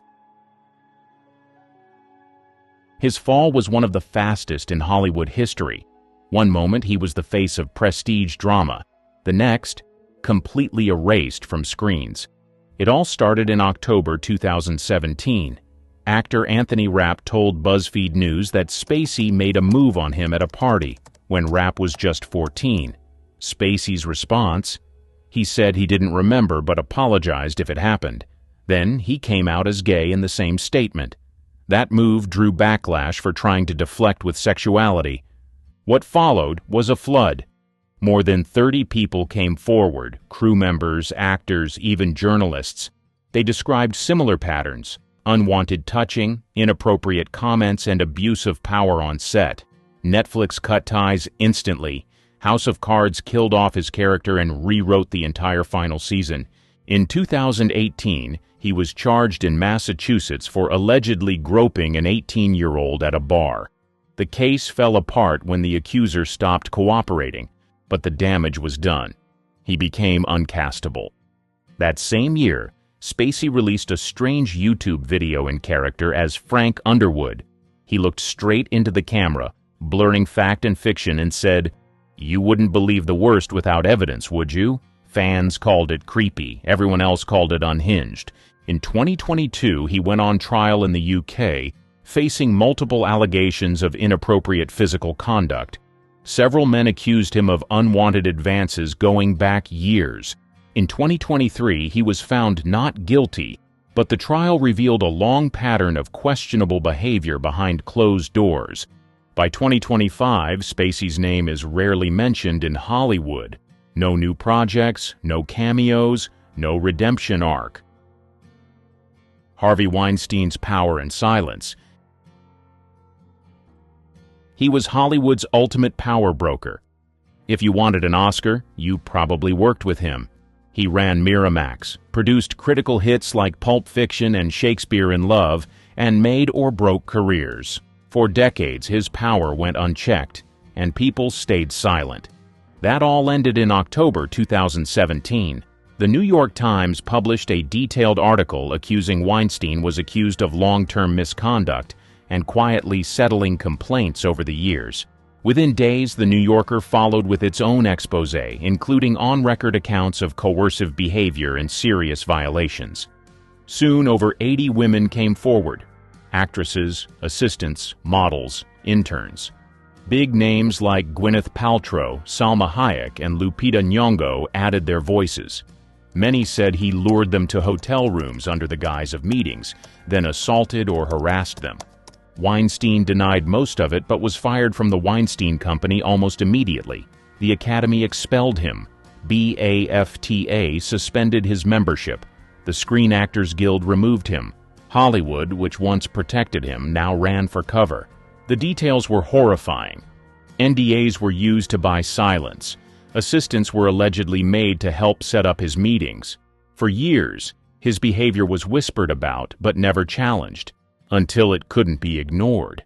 In 2020, a jury in New York convicted Weinstein on charges related to forcible misconduct and non-consensual acts. He was sentenced to 23 years in prison. In 2022, Los Angeles charged him again. That trial led to another conviction in 2023, adding 16 more years. He'll be over 90 before he's eligible for release, if he lives that long. Weinstein's fall also triggered something bigger. The number sign Me Too movement exploded into mainstream culture. Other powerful men, directors, executives, actors, were suddenly held accountable.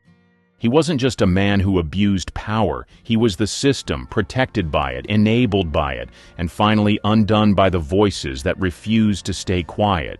He built an empire on silence, fear, and control. But in the end, he couldn't silence everyone. D. Kosh's secret double life. In Singapore, D. Kosh was a household name. He built a loyal audience on YouTube, worked as a popular radio DJ, and made brand deals left and right. His content was funny, sharp, and made to feel personal.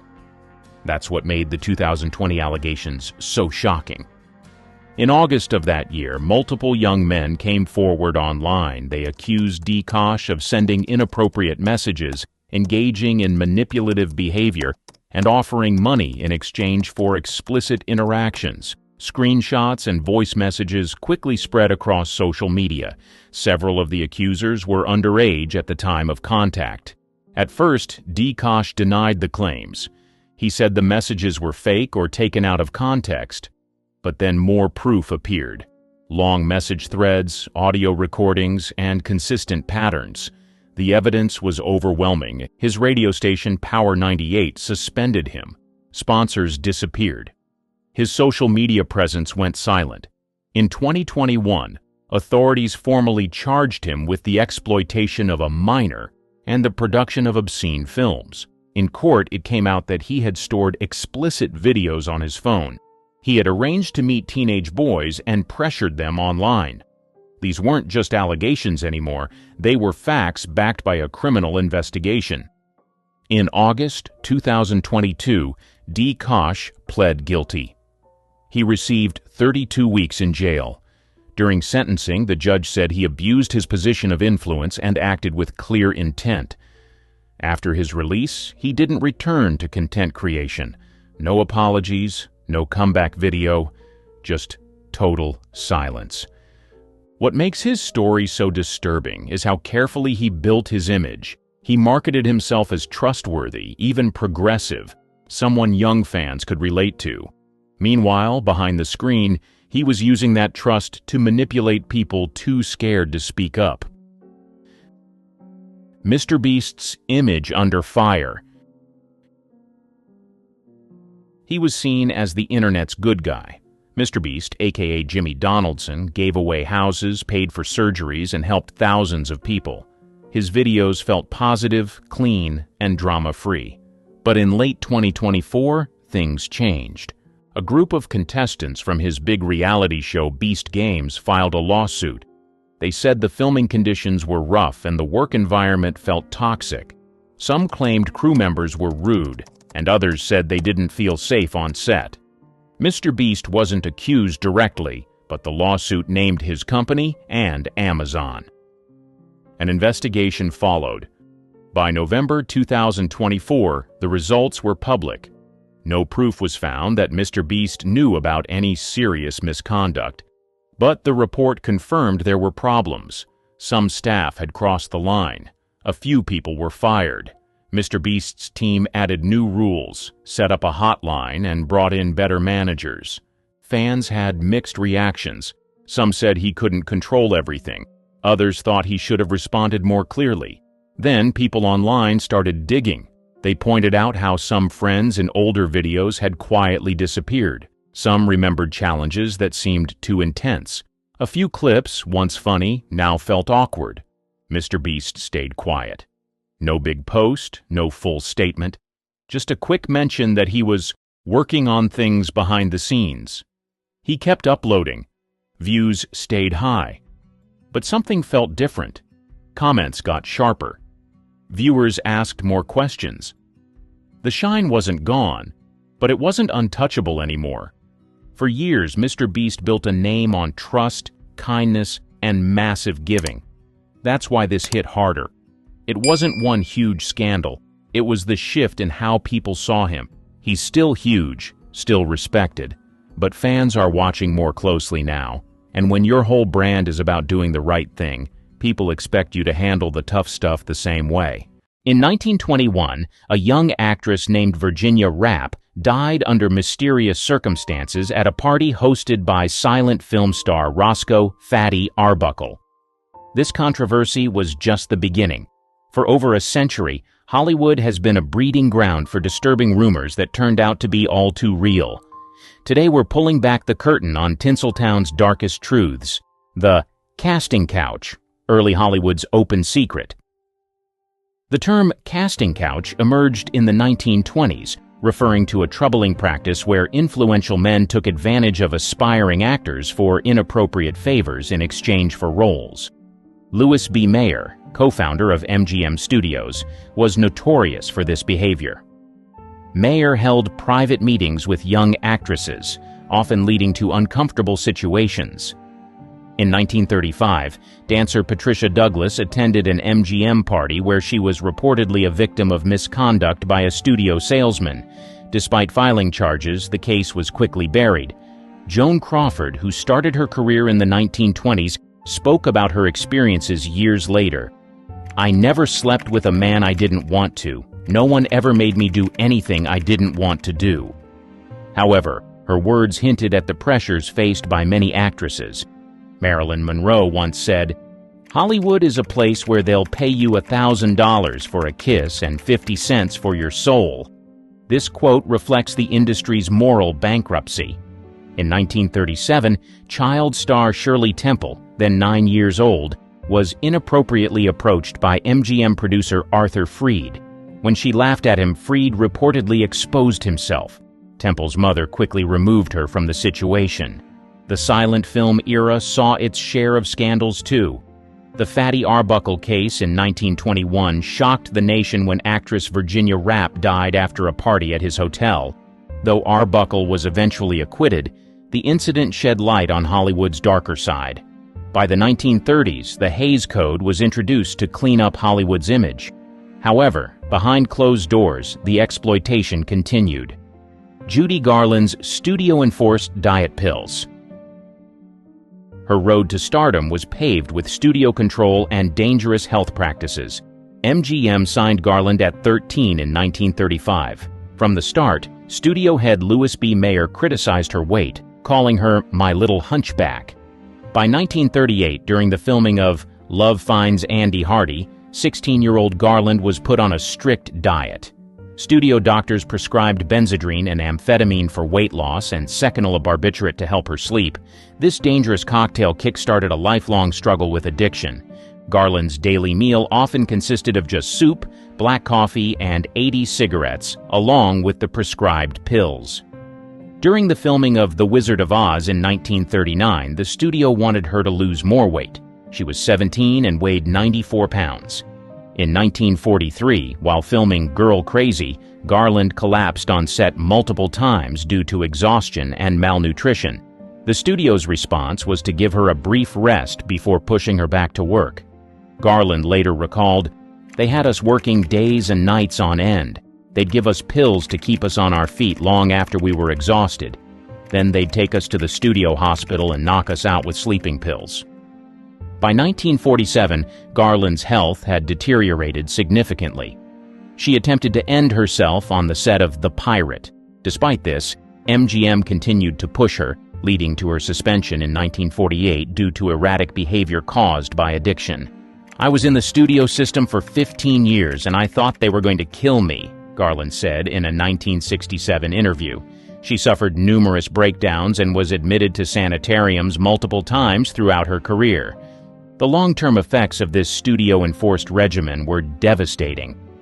Garland struggled with addiction and health issues for the rest of her life.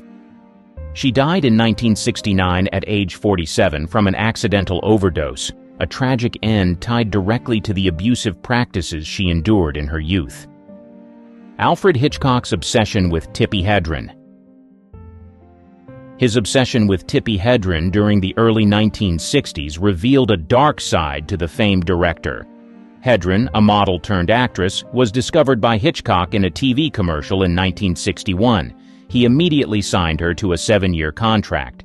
Hedren's first role was in The Birds, 1963. During filming, Hitchcock's behavior became increasingly controlling. He dictated her wardrobe off-set and forbade her from socializing with the cast and crew. Hedren later stated, "Every time I'd be talking with a male member of the cast or crew, my next exchange with Hitchcock would be icy." The most harrowing incident occurred during the filming of the attic scene. Hedren was told mechanical birds would be used. Instead, live birds were thrown at her for 5 days straight. She suffered cuts, exhaustion, and a nervous breakdown.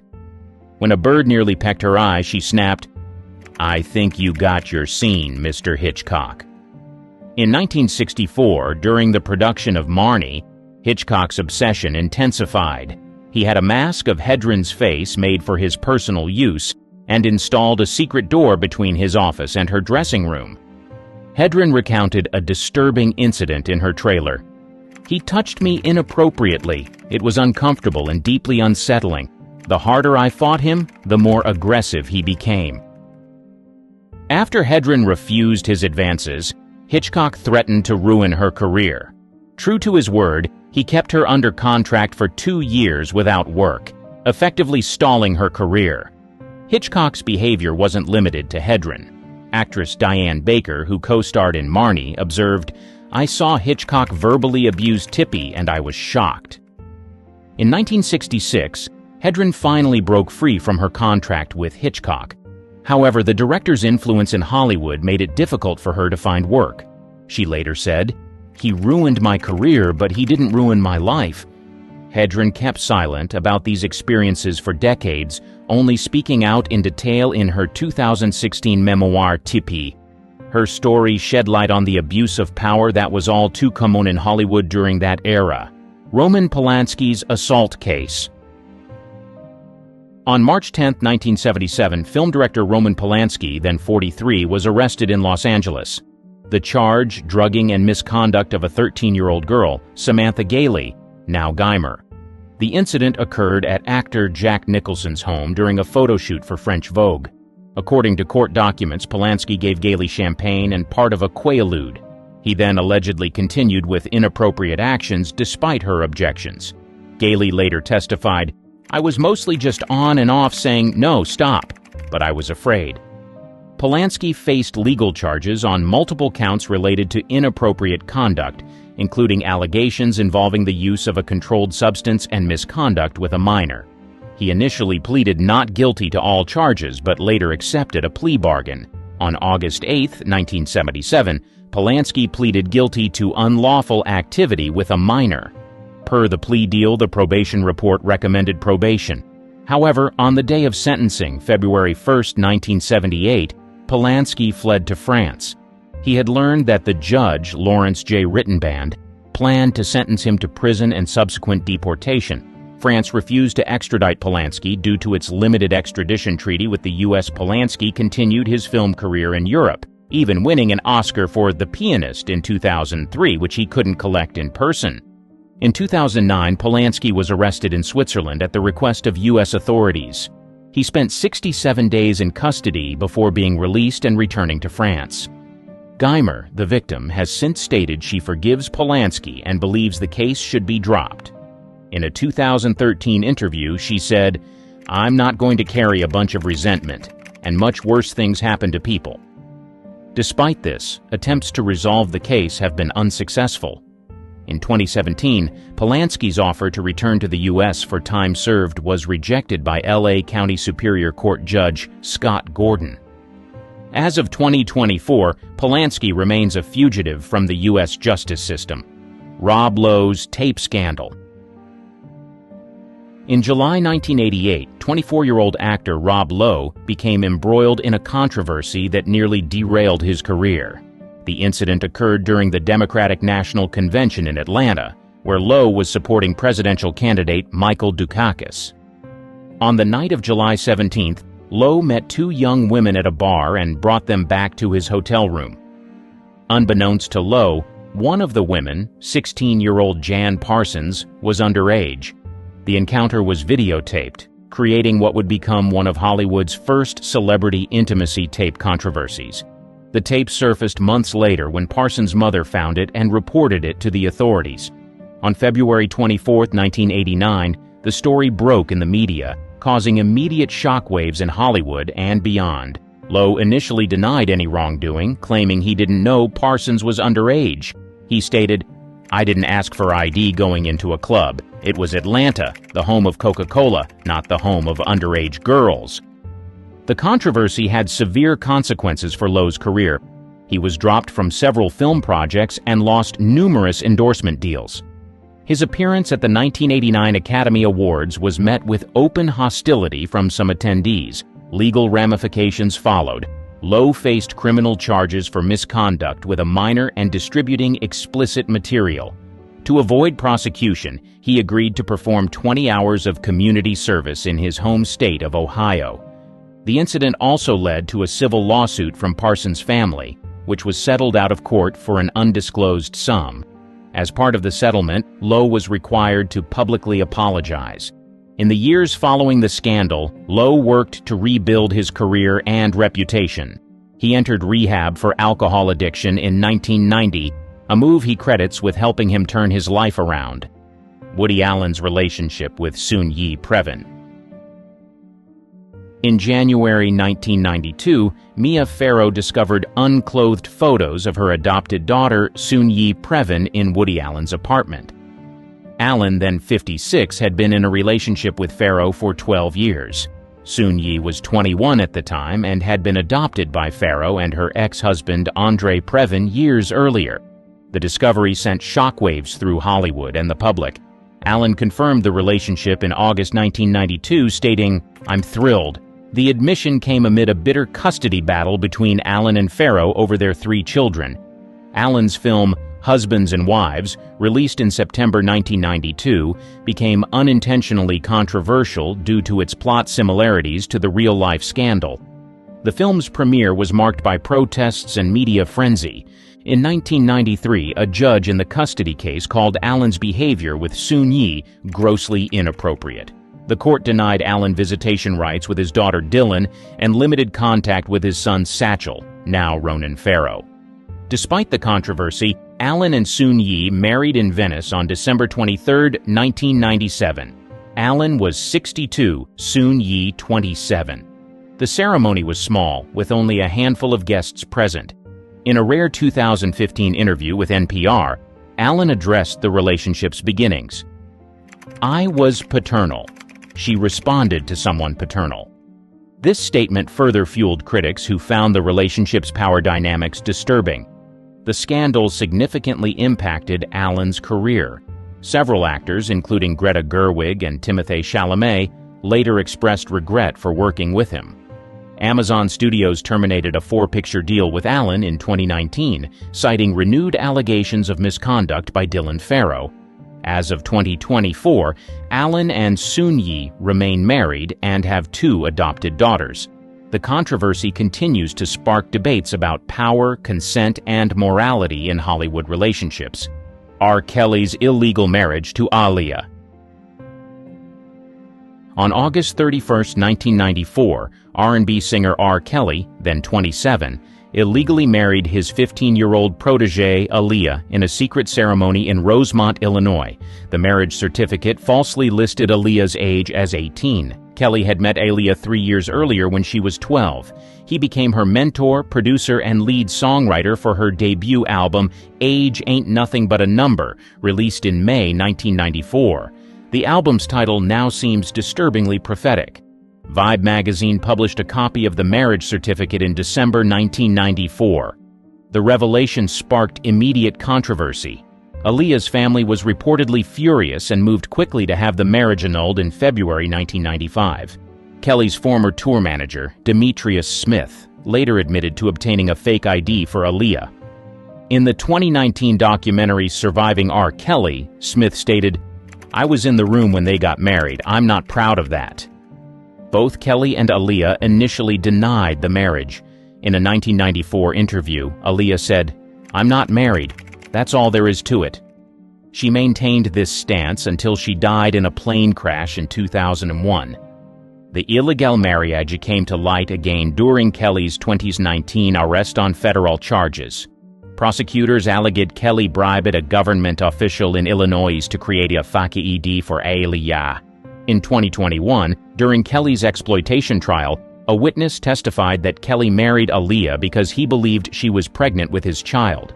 The marriage would have protected Kelly from charges. Kelly was ultimately convicted on all 9 counts against him, including racketeering and exploitation. The illegal marriage to Aaliyah was a key part of the prosecution's case. Harvey Weinstein's decades of serious misconduct. On October 5, 2017, the New York Times published an exposé detailing nearly 3 decades of coercion allegations against Hollywood producer Harvey Weinstein. The article, by Jodi Kantor and Megan Twohey, cited interviews with numerous women in the film industry.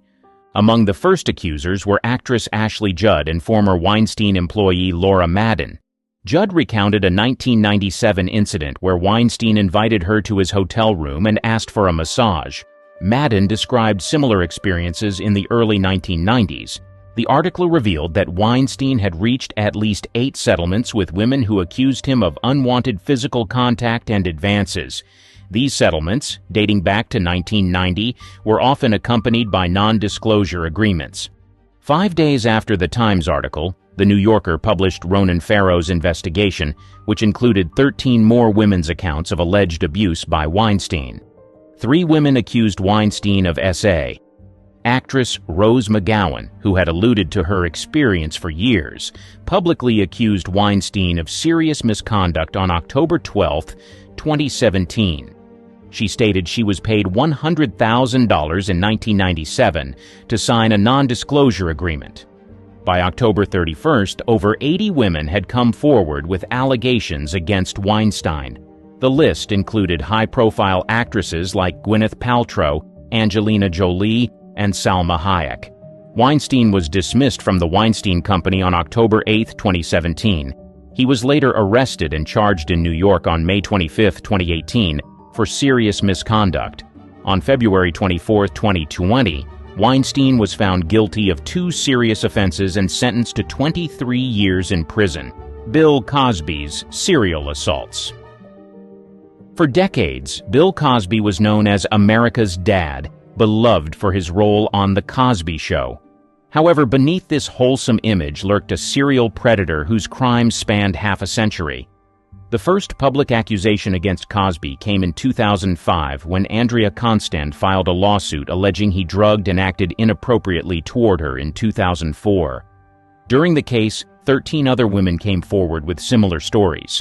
The suit was settled out of court in 2006 for $338 million. Despite these allegations, Cosby's career continued largely unaffected until October 16, 2014.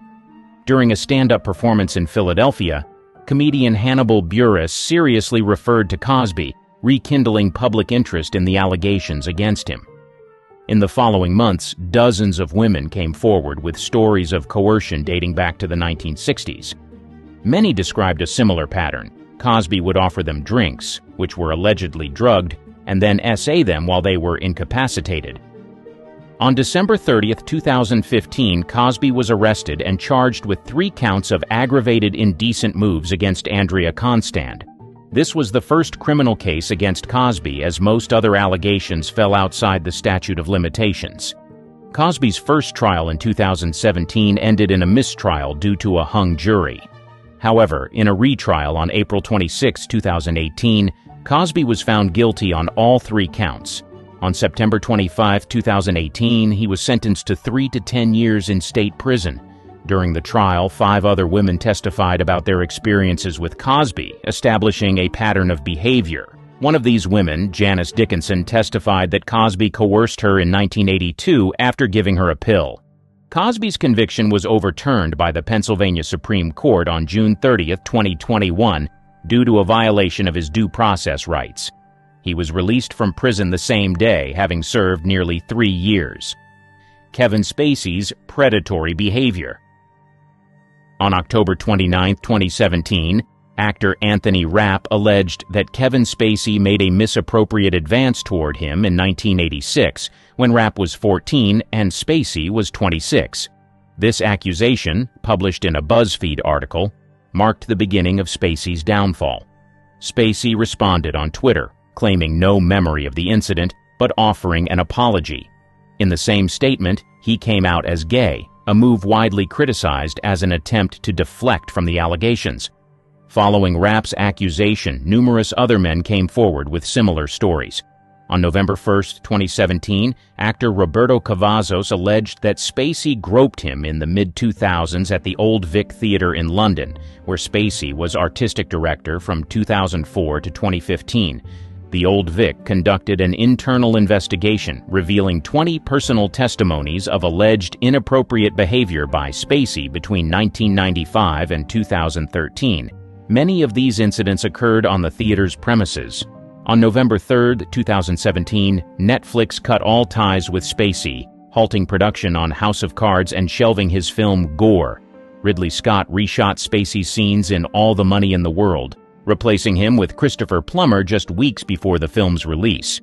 In 2018, Spacey was charged with indecent conduct in Nantucket, Massachusetts, for allegedly groping an 18-year-old man in 2016. The case was later dropped when the accuser invoked his Fifth Amendment rights during a hearing about his missing phone.